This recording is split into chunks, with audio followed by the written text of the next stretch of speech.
What is going on, movie meals? Movie meals. Yesterday was Pokemon Day, so I got Pikachu out.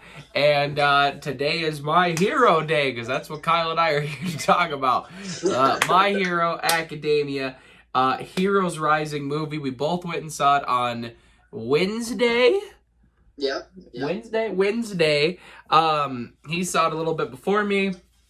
I saw it a little bit after a separate showing, so let's get into it. Positives and negatives, reviewing it like we do any movie. Kyle, let's get into it. What are your positives for My Hero?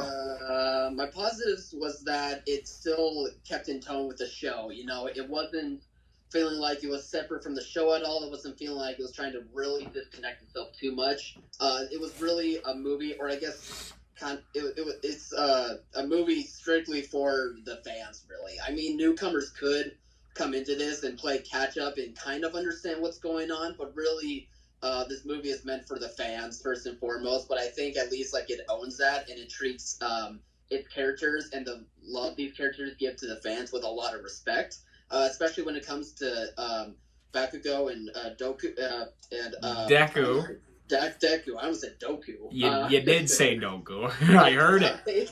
I heard it. Whoops. But it treats respect to those main characters. It develops their relationship further. It was some of their best stuff that I've liked between the two, and I think that was really just to stand out with those two main characters.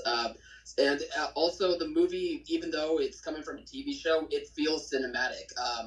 With its action sequences, with the way it treats its characters, just with a viewing experience, it really feels like it could be meant for a theater, which is what it worked out to be as. So those were my main takeaways. Yeah, so this man here is not super into anime, watches a couple that my brother and I convince him to watch.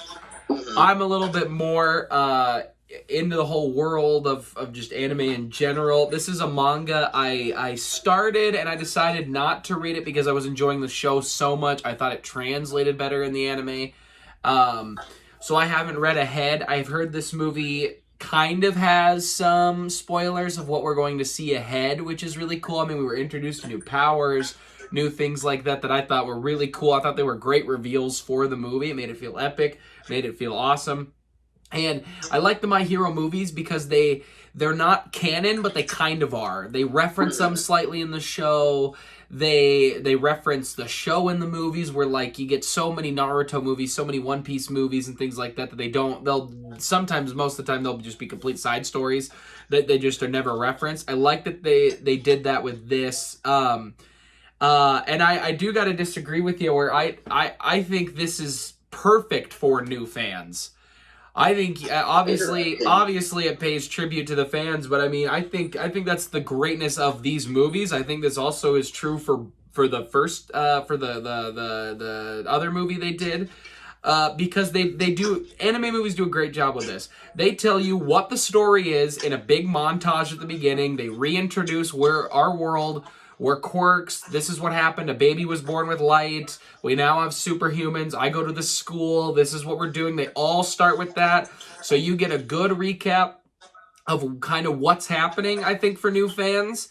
And then you get thrown into it. Obviously, if you're more of a if you're more of a fan of the show and the manga, you're obviously going to be more in tune, more invested. But I think a movie is a great place to start them. If you got somebody who's difficult with getting into anime, I think they watch this, they see the epic, and they're like, I want to know more about these characters. I think that works. The movie is really epic. I really loved the score. I mean, I think My Hero has one of the best anime scores in a long time that I've seen. I think it's one of the best. And I loved their song choice. They use a song they also used in this new season for their big climactic moment. I know it has not worked for some people. I think it kills it. I think it's perfect. Really? Oh, I loved it. Yeah. That's what are you? Yeah, I'm agreeing with you. Okay. I'm surprised that people didn't like it. I've seen some people on. That was one of the best fights.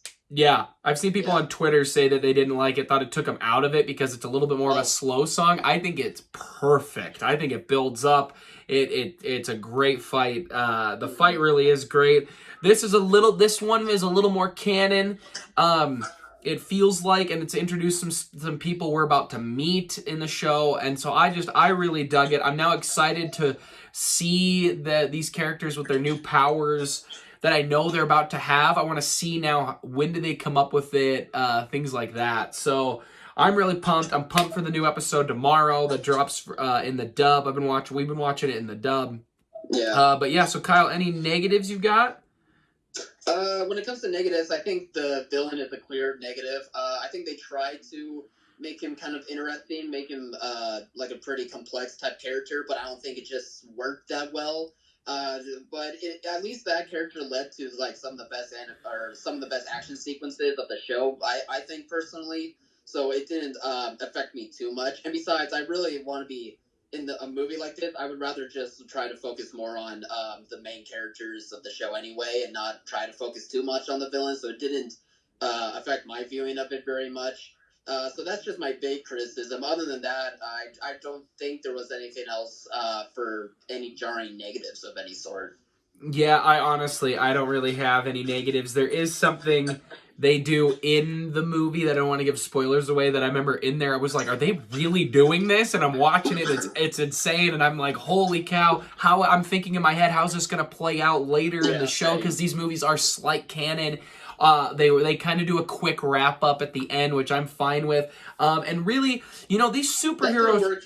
That didn't work for me as much. I guess that would be a negative if we're not going to get into spoilers, but that would be something I would probably bring up. But yeah, I know your point that there's some other ways that maybe could have worked a little bit better. Narratively, it might have had more impact. For me, it doesn't matter. It's a side movie. I enjoyed it quite a bit.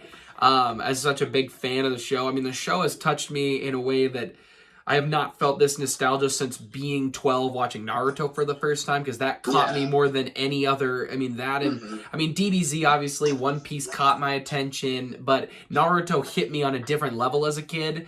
So this is the first thing since I've been an adult that kind of gives me that same feeling. And we are in a world now where superhero content's everywhere. It's everywhere. Yeah. And I'm okay with this a little bit more of a one-note villain, because that's the world we have. They're doing what Marvel did, and I love it. They're saying our heroes are the important part of the story, because everybody's a villain. You're going to get easy, quick villains who show up, and you have to fight them because that's the world. But we're building to the eventually big battle, the final battle between Shigaraki and Deku. That's really what we're building to. We're also building to, and honestly, even more than that, we're building to Bakugo and Deku having a big fight for the #1 spot. Like, we're building towards that, and that's what I'm all about. This, he is, the author of this has taken such inspiration from, I think, from the Marvel Universe, but also from Star Wars. There's so many Star Wars references. Even hearing the Star Wars references in the movie make my heart sing, because I love it. It goes back to Star Wars. I mean, but this is known. The author of the show is obsessed with it. I mean, it's everywhere in My Hero. I mean, Kamino, they have Kamino Station, Tatooine is in there, lots of stuff is in there. And I'm all for it. It made me happy. But I really, really loved the movie. I thought it was really, really great. I honestly kind of want to go see it again. They're showing another showing, I think, this weekend in the dub in my small theater, so I might go check it out again. But anything else to add, Kyle? Well, you were just mentioning how the show makes you feel like you're 12 again. Honestly, if I had been shown this show a couple years earlier, I probably would have been able to have it fill the void that I needed when Young Justice was canceled. Truth be told, but at least I get like them both now. Like, Young Justice season 4 is about to come back, and I get to continue watching My Hero still, because this current season is still going. But honestly, if I started the show a few years ago, it would have easily have filled the Young Justice void that I had when it all got canceled. So it just reminded me of that and made me laugh. So. Yeah, My Hero, for any anime fans out there, if you have a friend who loves Marvel movies, who loves the superhero movies, and fights you that they think anime is dumb, My Hero is the perfect introduction for him, because it's just so much of that. With still getting those anime themes, those shonen moments, which then you can introduce them to more later, because that's what we did with him. Aren't you watching Hunter x Hunter currently with everybody? Yeah, I still have a long ways to go. Like, I just barely scratched the surface. Long way. All right. Well, we're going to wrap up here, guys. Thank you for watching. Remember to like, subscribe, share, comment, all that great stuff. Let us know if you saw the movie. And yeah, as always, thanks for watching, Mom. See you guys.